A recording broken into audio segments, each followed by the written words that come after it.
தாவேகா தலைவர் விஜயை அவரது பனையூர் அலுவலகத்தில் ஆதவர்ஜுனா சந்தித்து பேசியுள்ளார். இந்த சந்திப்பின் மூலம் அவர் தாவேகாவில் இணைய இருப்பதாக பேச்சுக்கள் அடிபடுகின்றன. இது தொடர்பாக விஜய் ஓரிரு நாட்களில் அறிவிப்பை வெளியிட இருப்பதாக தகவல் வெளியாகியுள்ளன. தாவேகாவின் தேர்தல் பணிகளை ஆதவர்ஜுனாவின் நிறுவனத்திற்கு வழங்க விஜய் முடிவெடுத்துள்ளதாகவும் சொல்லப்படுகிறது. விரைவில் இது தொடர்பான அறிவிப்பு வெளியே வந்தால் மட்டுமே உண்மை தெரியவரும். பிரபல லாட்டரி நிறுவன உரிமையாளர் மார்டினின் மருமகன் தான் இந்த ஆதவர்ஜுனா. மார்டின் மகளை திருமணம் செய்துள்ளார். விளையாட்டு அமைப்பு ஒன்றில் பொறுப்பு வகிக்கிறார். தேர்தல் வியூகம் வகுக்கும் நிறுவனம் ஒன்றையும் நடத்தி வருவது குறிப்பிடத்தக்கது. சென்னை சேத்துப்பட்டில் தமிழக பாஜக தலைவர் அண்ணாமலை அளித்த பேட்டியில், சென்னை ஈசிஆரில் பாதுகாப்பற்ற சூழல் நிலவுகிறது. போலீஸ் ரோந்து பணியை அதிகரிக்க வேண்டும். பெண்களுக்கு அச்சுறுத்தல் நிலவுகிறது. பெண்களை திமுக கொடி கட்டிய காரில் துரத்தி சென்ற வீடியோவை பார்க்கும்போது நெஞ்சு பதறுகிறது. போலீசாருக்கு எந்தவித உபகரணங்களும் கொடுக்காமல் திமுக அரசு இருக்கிறது. பெண்களுக்கு எதிரான குற்றங்களை தடுக்க ஒரு ஆணி துரும்பை கூட கிள்ளி போடாமல் திமுக அரசு இருக்கிறது. செய்தியாளர்கள் தொலைபேசியை வாங்கி பார்ப்பதை முட்டாள்தனமான வாதமாக நான் பார்க்கிறேன். அரிட்டாப்பட்டியில் முதலமைச்சர் ஸ்டாலினுக்கு நடந்த பாராட்டு விழாவிற்கு மக்களுக்கு தலா 300 ரூபாய் கொடுத்து அழைத்து வந்துள்ளனர்.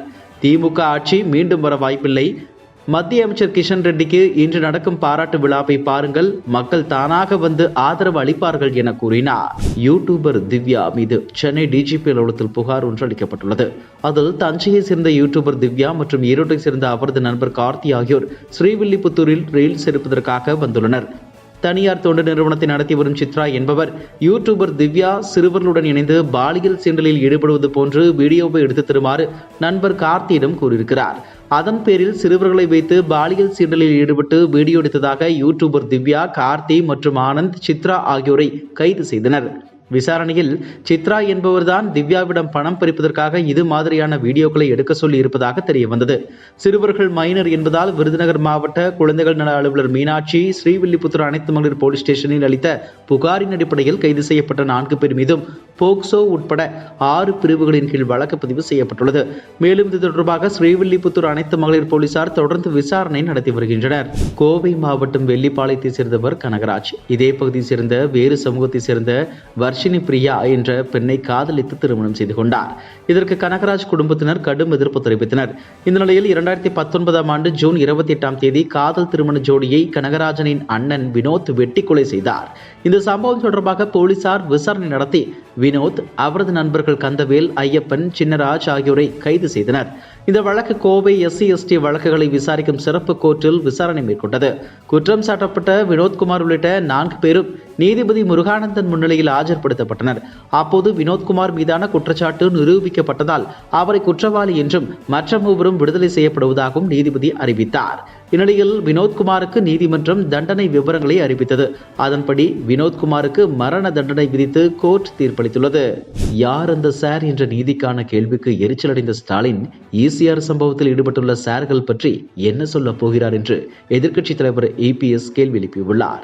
இதுகுறித்து அவர் வெளியிட்டுள்ள அறிக்கையில், சென்னை ஈசிஆர் சாலையில் காரில் சென்ற பெண்களை திமுக கொடி பொருத்திய காரில் வந்த சிலர் சாலையின் நடுவில் மறித்து அப்பெண்களை அச்சுறுத்தும் வகையில் சினிமா காட்சிகளை காட்டிலும் கொடூரமான முறையில் தாக்குதல் நடத்த முயன்ற காட்சி நெஞ்சை பதைக்க வைக்கிறது. சென்னை ஈசிஆர் சாலையில் காரில் சென்ற பெண்களை திமுக கொடி பொருத்திய காரில் வந்த சிலர் குற்றம் செய்பவர்கள் திமுகவினர் என்றால் காவல்துறை ஆமை வேகத்தில் காலம் தாழ்ந்துதான் செயல்படுமா? யார் அந்த சார் என்ற நீதிக்கான கேள்விக்கு எரிச்சல் அடைந்த ஸ்டாலின், இந்த சார்கள் பற்றி என்ன சொல்ல போகிறார்?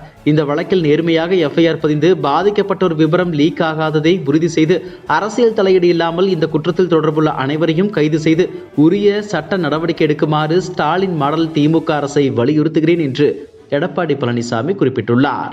ஜெயலலிதா வழக்கு கர்நாடகாவில் நடந்ததால் அவர் பயன்படுத்திய 27 கிலோ எடையுள்ள 468 வகையான தங்கம் மற்றும் வைர நகைகள், வெள்ளி பொருட்கள், நகைகள் உட்பட பல்வேறு பொருட்கள் கைப்பற்றப்பட்டன. அந்த பொருட்கள் தற்போது கர்நாடக அரசின் கருவூலத்தில் உள்ளன. ஜெயலலிதாவின் இந்த உடைமைகளை ஏலத்தில் விட்டு அதில் கிடைக்கும் பணத்தை அரசின் கருவூலத்தில் சேர்க்க கோரி கர்நாடகா உயர்நீதிமன்றத்தில் மனு தாக்கல் செய்யப்பட்டிருந்தது. இந்த வழக்கில் நீதிபதி HB மோகன் பிறப்பித்துள்ள உத்தரவில் 27 கிலோ தங்கம், வெள்ளி, வைர நகைகள், 1562 ஏக்கர் நில பத்திரங்களை லஞ்ச ஒழிப்புத்துறையிடம் ஒப்படைக்க வேண்டும். நகைகளை எடுத்து செல்ல தமிழக லஞ்ச ஒழிப்புத்துறையினர் 6 பெட்டிகளுடன் வர வேண்டும். சொத்து குவிப்பு வழக்கில் ஜெயலலிதாவிடமிருந்து பறிமுதல் செய்த அனைத்து நகைகளையும் பிப்ரவரி 14-15 தமிழக லஞ்ச ஒழிப்புத்துறையிடம் ஒப்படைக்க கர்நாடக நீதிமன்றம் உத்தரவிட்டுள்ளது.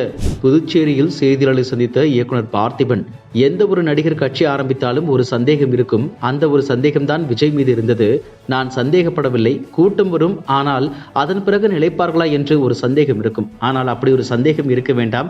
அரசியலுக்கு வருபவர்களை என்கரேஜ் பண்ண வேண்டும். இது ஒரு ஜனநாயக நாடு. யார் வேண்டுமானாலும் அரசியலுக்கு வரலாம், யார் வேண்டுமானாலும் முதலமைச்சராக ஆசைப்படலாம், தப்பு கிடையாது.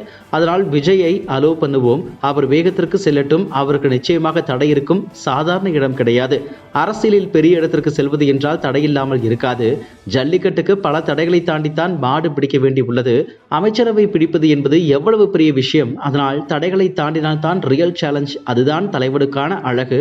அதனால் விஜய் செல்லும் பாதை சரிதான் என கூறினேன் என்று பார்த்திபன் தெரிவித்தார்.